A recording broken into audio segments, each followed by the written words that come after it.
Hello everyone, and thank you for your patience as we work through today's events. My name is Kevin Best. I'm the Senior Director of Media Relations here at Chapel Hill. We have a number of folks here with us, and a few of them will take a few of your questions and discuss today's incident. We have University of North Carolina Chancellor Kevin Guskowitz, UNC Chief of Police Brian James, Chapel Hill Police Chief Salisa Leahy, Orange County Sheriff Charles Blackwood, Commander Freddie L. Johnson, Jr. of the North Carolina Highway Patrol, Secretary Eddie Buffalo, Jr. of the North Carolina Department of Public Safety, Special Agent in Charge Bob DeWitt of the FBI, Orange County District Attorney Jeff Neiman, and UNC Board of Trustees Chair David Bolick, Jr. We know there'll be a lot of questions, and we'll take a few, but please understand this is an ongoing investigation and questions will be limited. We'll start with Chancellor Guskowitz. Thank you all for being here today. This is truly a tragic day for our campus community. Chief James will give more details on the ongoing investigation, but this afternoon, shortly after 1 p.m., UNC police were notified of shots being fired in Cottle Laboratories on our campus. The suspect was eventually apprehended and is now in custody. I'm grieved to report that one of our faculty members was killed in this shooting. This loss is devastating, and the shooting damages the trust and safety that we so often take for granted in our campus community. We will work to rebuild that sense of trust and safety within our community, and our hearts are with the family of our fellow faculty member, those who are personally connected to the victim, and those traumatized by this senseless act of violence.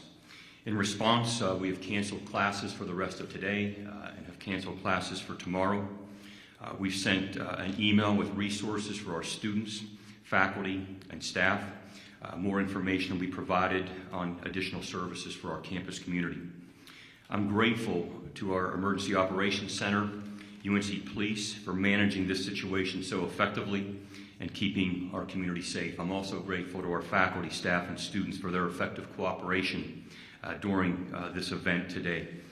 It's why we have an emergency action plan with an active shooter protocol that's practiced regularly, and because of that, this situation played out as best as we could have asked for today. I hope that you'll join me in praying for the victim's family, and every member of our Carolina community. And I encourage our community to come together during this difficult time. I'm now going to turn it over to Chief James to give you additional details on what happened today and his department's impressive response in keeping the rest of our campus safe. And I also want to thank the other law enforcement agencies, many of whom are here today, for the role that they played in keeping our community safe. Thank you.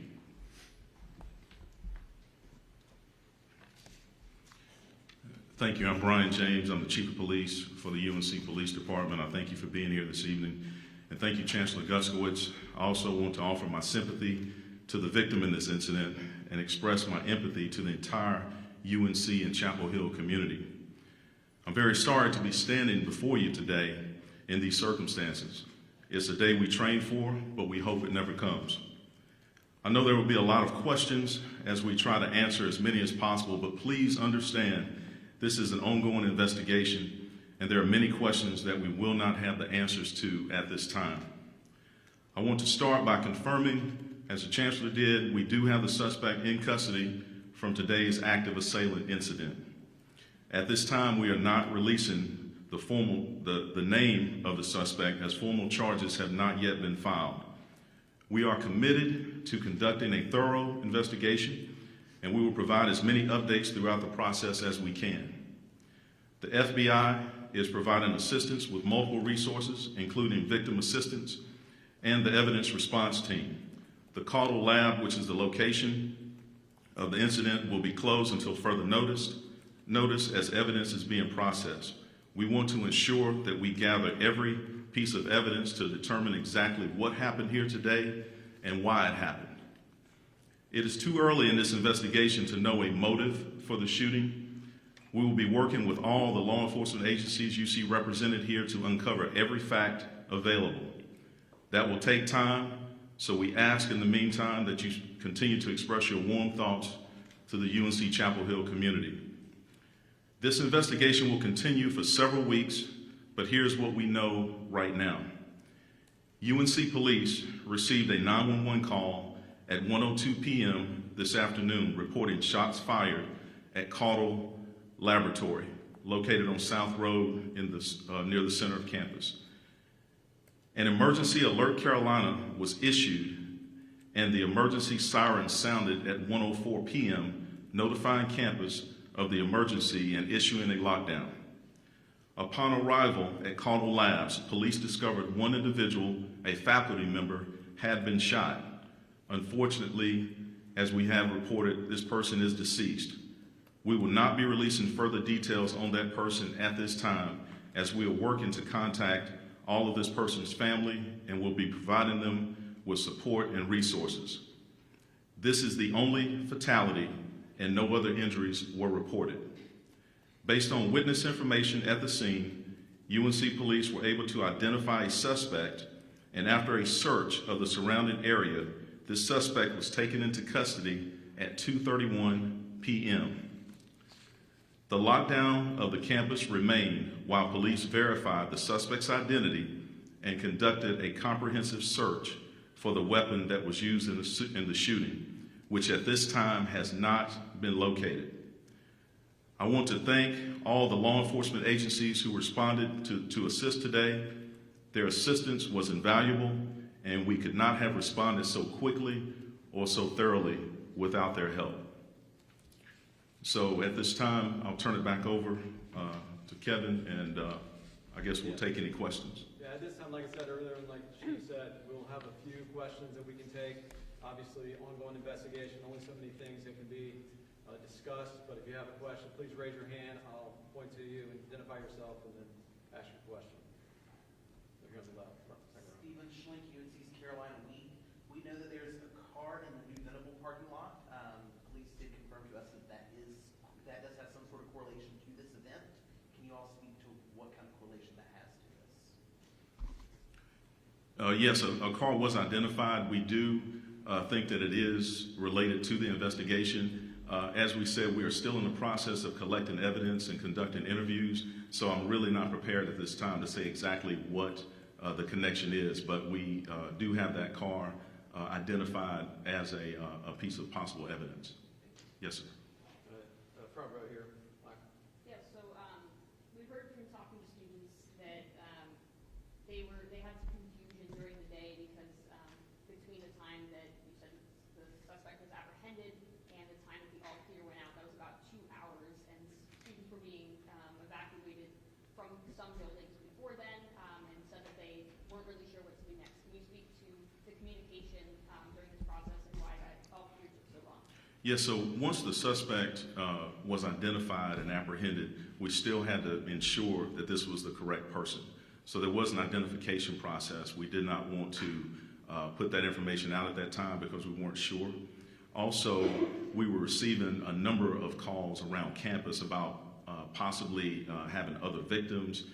There were a couple of other calls about possible gunshots. So we had to ensure that the entire campus was safe. So we had a number of officers that were on the ground doing an entire sweep of that area, also searching all the adjacent buildings. So we wanted to be sure that that the campus was in fact all clear before we issued that. So that's why there was the lapse in time. We just wanted to be sure that we had that person in custody and it was the correct person.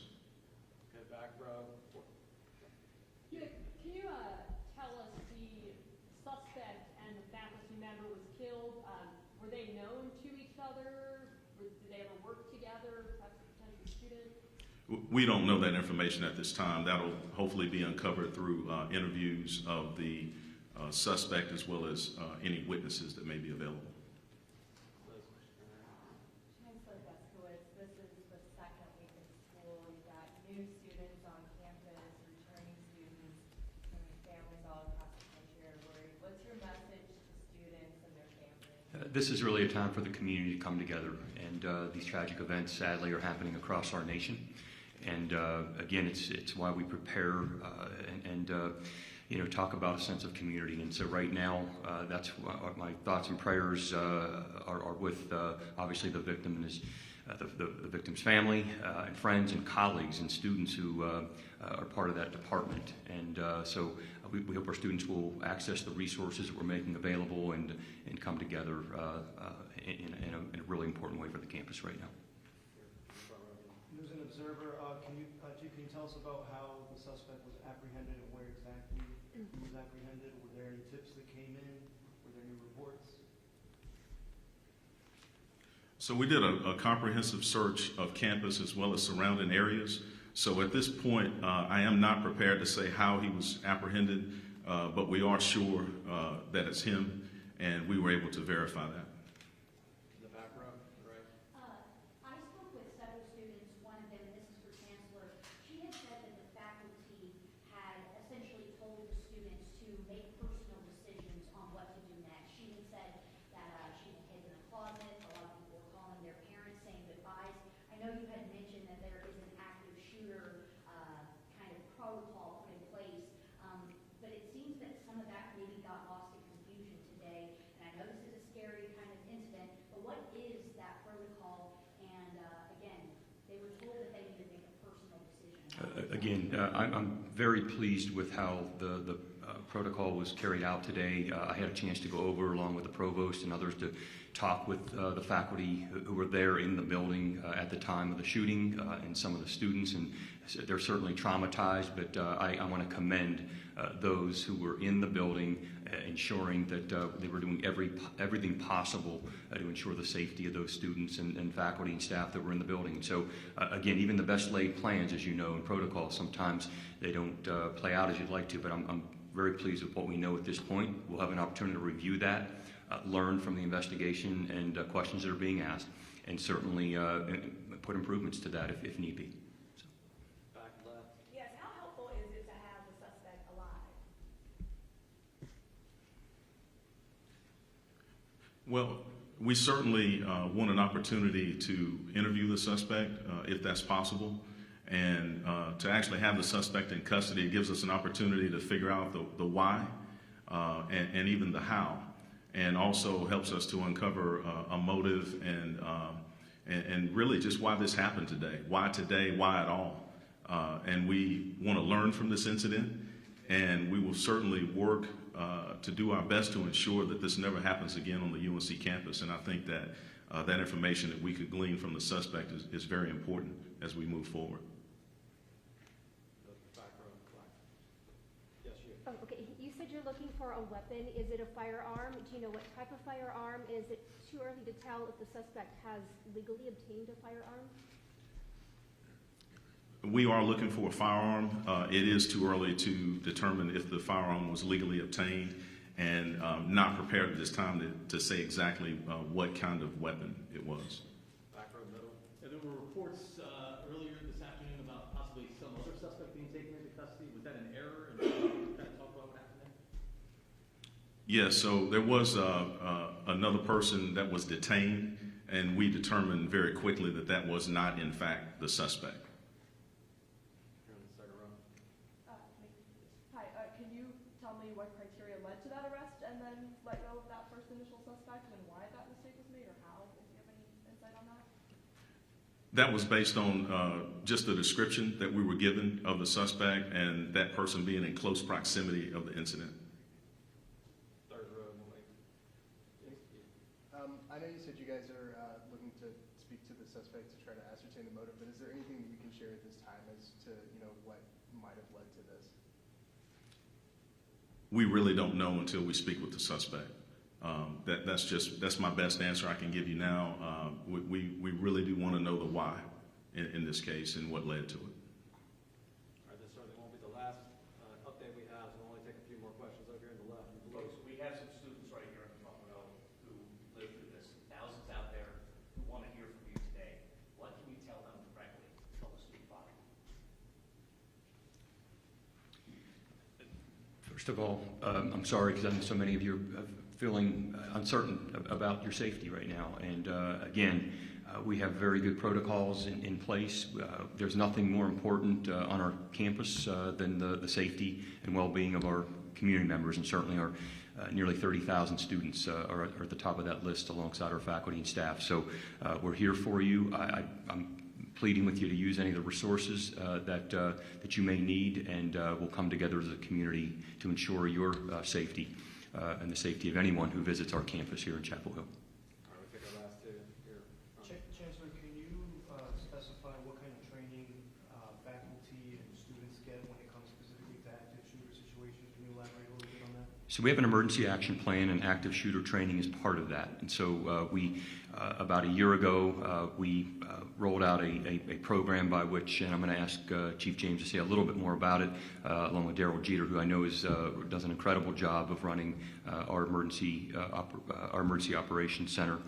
And there are specific guidelines provided to faculty for the specific classrooms and laboratories in terms of how to go about doing this. Now, it's every classroom, every laboratory, every auditorium is slightly different in terms of how you would lock down a facility, but we're doing the very best that we can. And again, I'm proud of the fact that our Emergency Operations Center took this very seriously, learning from some of the tragedies that have happened on other campuses, and we all have to learn from one another. But Chief may want to say a little bit more about the specifics. So the primary purpose of the emergency action plan was to ensure that every faculty member as well as student or staff understood what to do in a case like this, such as an emergency lockdown or an active shooter.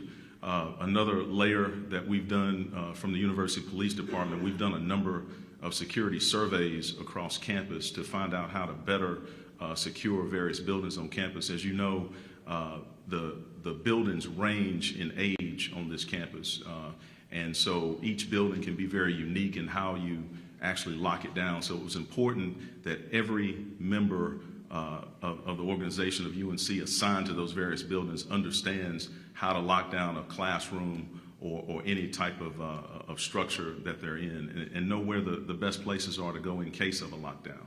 So we've worked very diligently to ensure that that information is out there, and we'll continue to work on those efforts. All right, thank you, everybody. Like I said, we'll have more information throughout the next few days, but thank you, everybody, for coming, and we'll have updates as we have.